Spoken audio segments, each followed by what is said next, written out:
Subscribe करें podium classes को और प्रेस करें इस बेल आइकन को ताकि सभी एजुकेशनल वीडियोस का अपडेट आपको टाइम से मिल सके। धन्यवाद।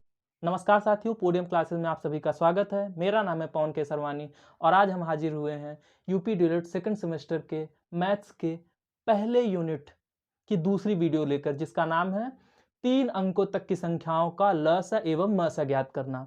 तो जैसा कि हमने पिछले वीडियो में चर्चा किया था कि लस और मस क्या होता है और कैसे निकाला जाता है, दोनों विधियों से, भाग विधि से और अभाज्य गुणनखंड विधि से।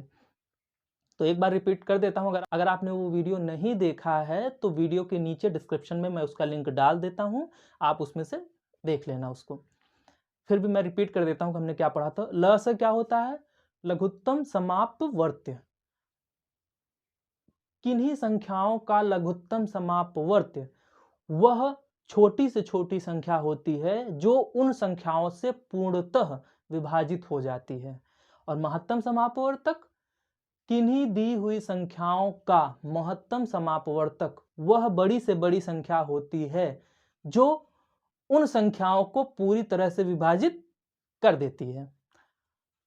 ये पिछली वीडियो का सार है, आप देख सकते हैं पूरी वीडियो, आपको समझ में आ जाएगा। उसमें हमने बताया है कि लस कैसे निकालते हैं, मस कैसे निकालते हैं।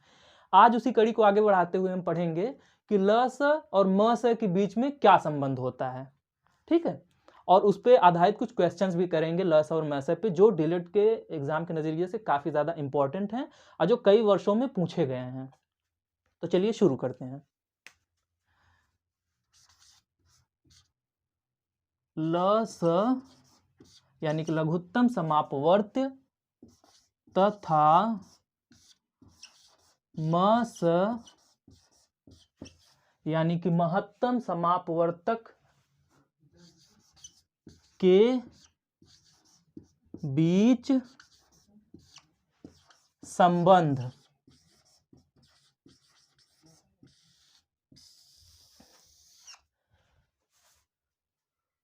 तो लघुत्तम समापवर्त्य और महत्तम समापवर्तक के बीच में क्या संबंध होता है? किन्हीं दो दी हुई संख्याओं का लघुत्तम समापवर्त्य तथा महत्तम समापवर्तक का गुणनफल उन संख्याओं के गुणनफल के बराबर होता है। ये यानी कि अगर दो संख्याएं दी हुई हैं, जैसे पहली संख्या गुणे दूसरी संख्या बराबर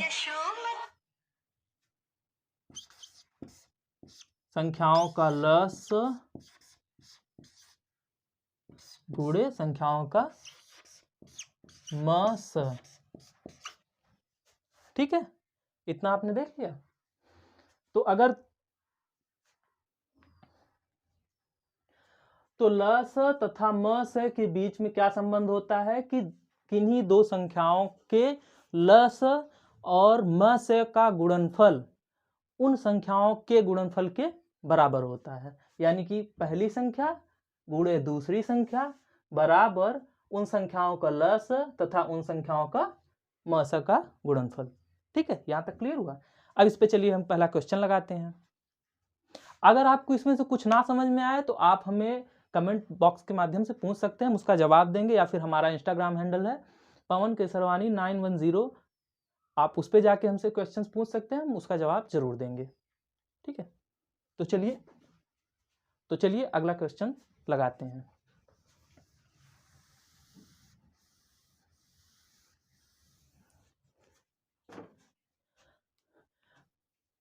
क्वेश्चन दिया है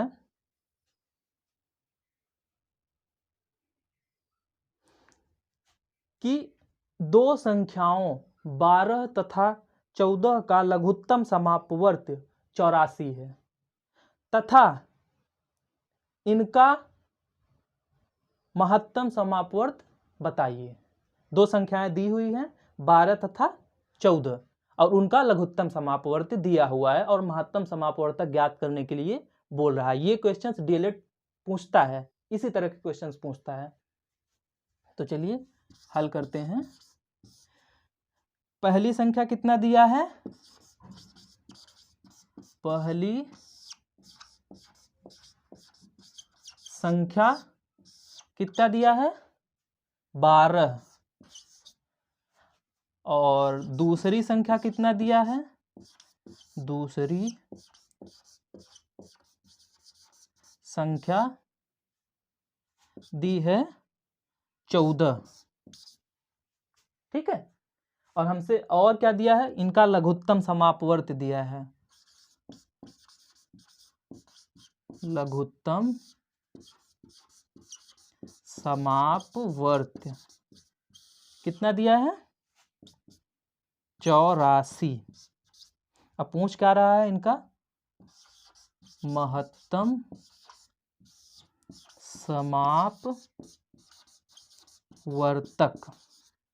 महत्तम समापवर्तक क्या है पूछ रहा है। ठीक है, तो हमारा जो फॉर्मूला था क्या था, इससे पहले हमने फॉर्मूला बताया ना कि पहली संख्या गुणे दूसरी संख्या बराबर लघुत्तम समापवर्त गुणे महत्तम समापवर्तक। तो उसी लगा देते हैं, हमें पहली संख्या दिया हुआ है 12, तो 12 लिख दिए, गुणे दूसरी संख्या कितनी है 14, तो 14 लिख दिए, यहाँ 14 लिख दिए। उसके बाद क्या दिया है, लघुत्तम समापवर्त दिया है कितना 84, तो हमने यहाँ पे 84 लिखा। और म स पूछ रहा है महत्तम समापवर्तक नहीं पता है, तो उसको एज इट इज म स महत्तम समापवर्तक ऐसे लिख लेते हैं। अब इसका पक्षांतर करते हैं, तो 12 गुणे 14, ये जो 84 इधर गुणे में है, जब इस कॉर्नर में आएगा तो वो क्या हो जाएगा, भाग में चला जाएगा, भाग यानी कि बटे में। तो इसको हम 84 ऐसे नीचे लिख लेते हैं, बराबर म स। अब इसे हल कर लेते हैं, कटेगा कुछ, हाँ कटेगा, 14 कम 14, 14 छंग 84, 6 को 6, 6 दूनी 12, इधर क्या आया 2 गुणे 1 बटे 1 बराबर म स। इसे हल करने पे क्या आएगा, 2 1 कम 2 बटे 1 यानी कि म स कितना आया हमारा, म स 2 1 कम 2 बटे 1 यानी कि देख लीजिए इधर 2 बटे 1, बटे 1 का कोई मतलब होता नहीं, यानी कि हमारा म स कितना आया 2, यही हुआ हमारा आंसर। ठीक है, समझ में आया। पहली संख्या दी हुई थी 12, तो 12 लिख दिया, दूसरी संख्या हमें दी हुई थी 14, लघुत्तम समापवर्त दिया था 84, और महत्तम समापवर्तक पूछ रहा था। हमारा फॉर्मूला क्या था, पहली संख्या गुणे दूसरी संख्या बराबर लघुत्तम समापवर्त यानी कि ल स गुणे म स। तो पहली संख्या हमको दिया था, तो पहली संख्या लिख दिया 12, दूसरी संख्या 14 लिख दिया, बराबर का निशान लगाया, लघुत्तम समापवर्त दिया था 84, तो हमने 84 लिखा, और महत्तम समापवर्तक ज्ञात करना था, नहीं पता था, तो उसे हमने महत्तम समापवर्तक को म स लिख दिया। उसके बाद इसका पक्षांतर करते हैं, तो 12 गुणे 14, ये जो इधर 84 गुणे में था, जब इस तरफ आएगा तो क्या हो जाएगा, भाग यानी कि बटे में चला जाएगा, तो बटे में गया, और फिर इसको काट दिए, 14 से 84 काट दिए, 14 कम 14, 14 छंग 84, इधर आया 6, इधर हुआ 1, फिर 6 इधर है, ऊपर 12 है, तो 6 का 6, 6 दूनी 12, ये भी कट गया, तो कटने पे क्या आया 2 गुणे 1 बटे 1, यही हमारा आया म स। अब 2 गुणे 1 का क्या होता है, हम इधर समझा भी दिए, 2 गुणे 1 यानी कि 2, और बटे 1 यानी कि बटे 1 ऐसे लिख दिए। तो 2 बटे 1 का मतलब क्या होता है, बटे 1 तो सबका होता है, तो 2 बटे 1 यानी कि 2, तो म स हमारा कितना आया 2। अगर फिर भी आपको ना समझ में आया हो तो आप हमसे कमेंट के माध्यम से पूछ सकते हैं वीडियो के बाद। ठीक है, चलिए ये पहला क्वेश्चन हुआ। अब दूसरे क्वेश्चन करते हैं।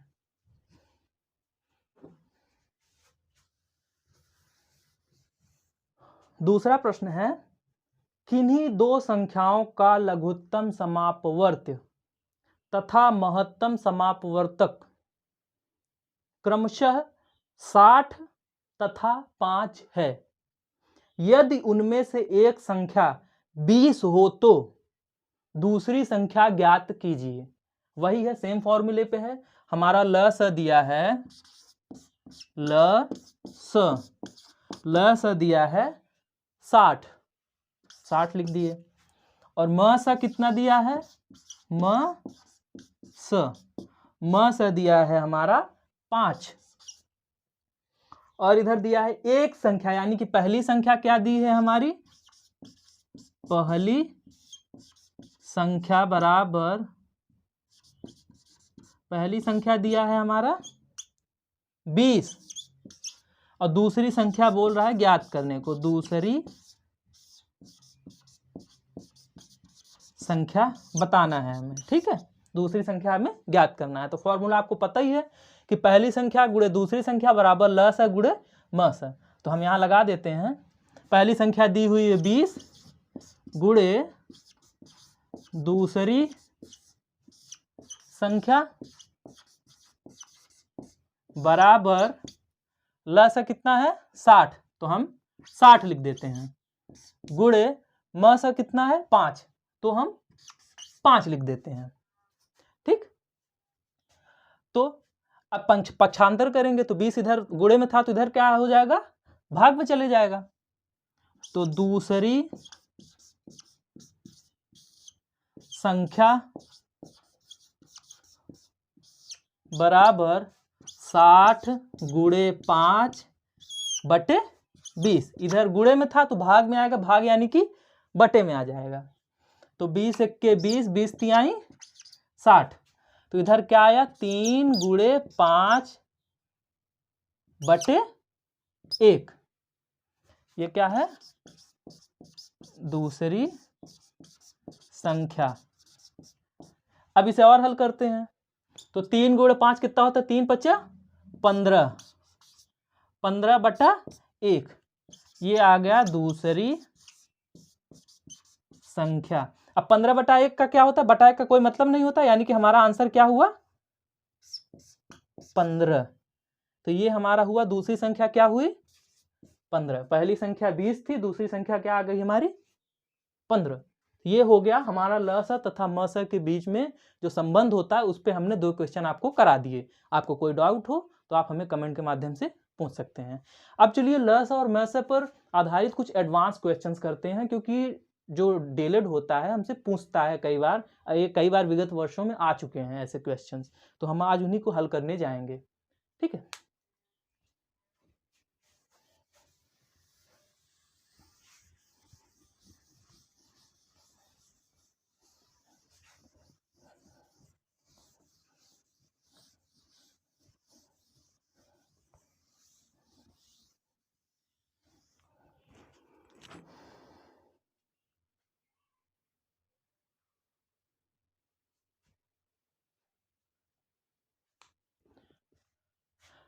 तो हमारा अगला क्वेश्चन है क्वेश्चन नंबर 3,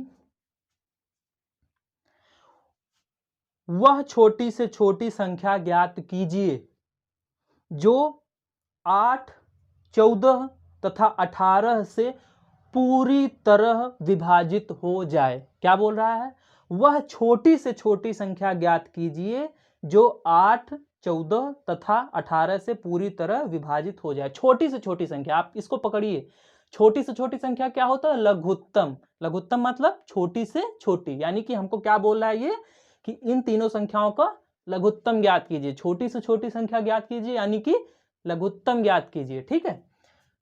तो 8 और 14 और 18 का लघुत्तम निकाल लेंगे, वही वो संख्या होगी, वही हमारा आंसर होगा, क्योंकि बोला ना छोटी से छोटी संख्या यानी कि लघुत्तम। अगर बड़ी से बड़ी संख्या बोलता कि बड़ी से बड़ी संख्या ज्ञात कीजिए जिससे ये विभाजित हो जाए, तो वो म स ज्ञात करना होता, लेकिन ये क्या बोल रहा है, वह छोटी से छोटी संख्या ज्ञात कीजिए जो 8, 14, 18 से विभाजित हो जाए। मतलब ये संख्याएं जो आंसर आएगा उसको काट सकें, और वो क्या हो, छोटी से छोटी संख्या ज्ञात कीजिए, तो यानी कि लघुत्तम। आप यही पकड़िए। तो इसका हम ल स निकाल लेते हैं।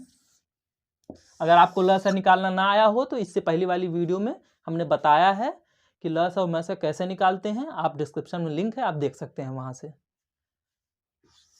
2 से काटते हैं इसको, 2 चौका 8, 2 7 14, 2 9 18, फिर 2 से कटेगा, हाँ बिल्कुल कटेगा, 4 है कटेगा 2 से काटते हैं, 2 दूना 4 कॉमा 7 नहीं कटेगा तो इसको एज इट इज लिख लेते हैं, 9 नहीं कटेगा उसको भी ऐसे ही लिख लेते हैं। फिर 2 से काटते हैं, 2 से 2 कट ही जाएगा बिल्कुल, 2 1 के 2, 7 नहीं कटेगा ऐसे ही लिख लिए, 9 नहीं कटेगा तो उसको भी एज इट इज उतार लेते हैं। फिर उसके बाद अब कोई संख्या 2 से बड़ी कोई संख्या, 2 से बड़ी होती है 3, 3 से कोई कटेगा, हाँ कटेगा, 3 त्रिका 9 कटेगा तो हम 3 लिख लेते हैं इधर। 1 आ गया यानी कि इसका काम खत्म, 1 को ऐसे ही एज इट इज उतार लेते हैं। 7 है, 7 नहीं कटेगा तो 7 लिख लेते हैं क्योंकि 3 दूनी 6, 3 त्रिका 9, 7 तो आ ही नहीं रहा है। उसके बाद 9 को 3 त्रिया 9, फिर 3 से कटेगा 1, 7 वैसे ही उतार लिए, 3 1 के 3, 1 हुआ, ये इसका भी काम खत्म। अब 4 से कटेगा नहीं, 5 से भी नहीं कटेगा, 6 से भी नहीं, ये 7 जो है 7 से ही कटेगा तो इधर लिख लेते हैं 7। तो 1 कॉमा 1 कॉमा 1 यानी कि हमारा ये हल हो गया। अब लिखते हैं लस बराबर क्या आया, 2 गुणा 2 गुणा 2, 1 2 3 गुणा 3 गुणा 3 गुणा 7। तो अब निकाल लेते हैं इसको, 2 दूना 4 दूना 8 त्रिक 24, 24 तिया 72, 72 में 7 का गुणा करेंगे, 72 में 7 का तो 7 दूनी 14, 4 हासिल 1, 7 7 49 1 50, 504, 504। तो इसका लघुत्तम समापवर्तक क्या आया, लघुत्तम समापवर्त क्या आया 504, यानी कि अभीष्ट संख्या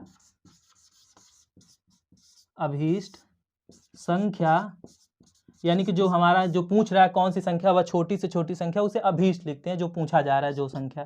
तो अभीष्ट संख्या बराबर क्या हो जाएगा 504, यही हुआ हमारा आंसर। ठीक है, जब क्वेश्चन में छोटी से छोटी संख्या पूछे तो हम ल से निकालते हैं, और जब क्वेश्चन में बड़ी से बड़ी संख्या पूछे तो हम अमूमन म से निकालते हैं उसका। चलिए आते हैं अगले क्वेश्चन पे।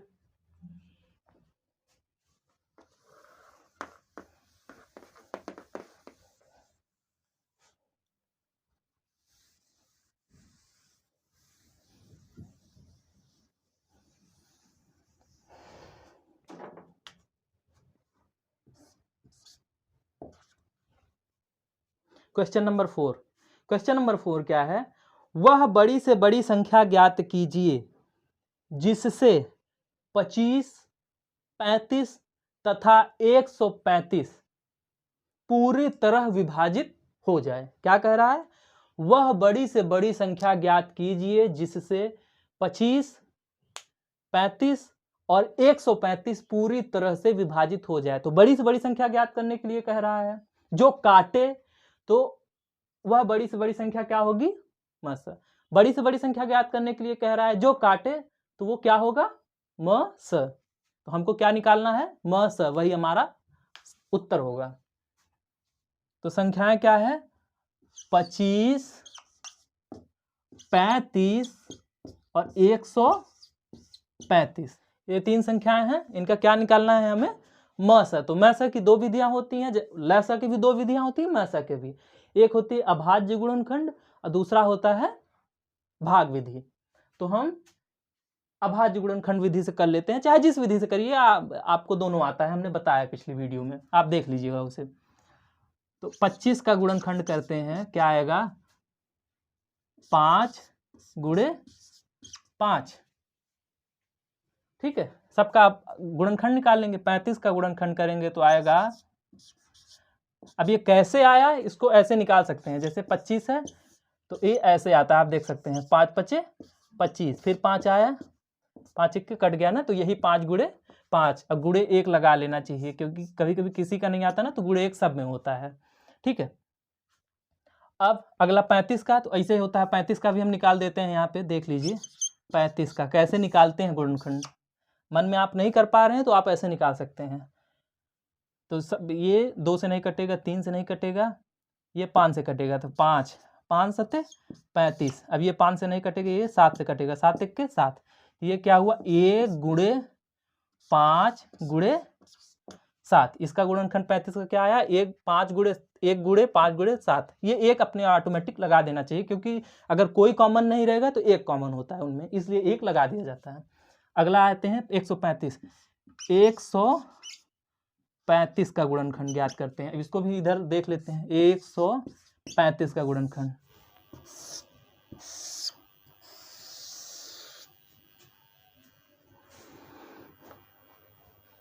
आपको ये बदला बदला लग रहा होगा कि ये ट्रांजिशन कहाँ से आ गया, ब्लैक मार्कर से कैसे ब्लू मार्कर हो गया। कारण इसके पीछे क्या है कि लाइट कट गई थी और उसके बाद से मुझे वहीं पे वीडियो शूटिंग रोकनी पड़ी। लेकिन हास्यास्पद बात ये देखिए कि जब मैं दोबारा आया, दोबारा मैंने उसके सामने पढ़ाया, लेकिन रिकॉर्डिंग बटन दबाना भूल गया था और रिकॉर्डिंग हुई नहीं। तो 3 से काटेंगे, 3 चौका 12, 3 पच्चे 15। मार्कर भी नहीं चल रहा है।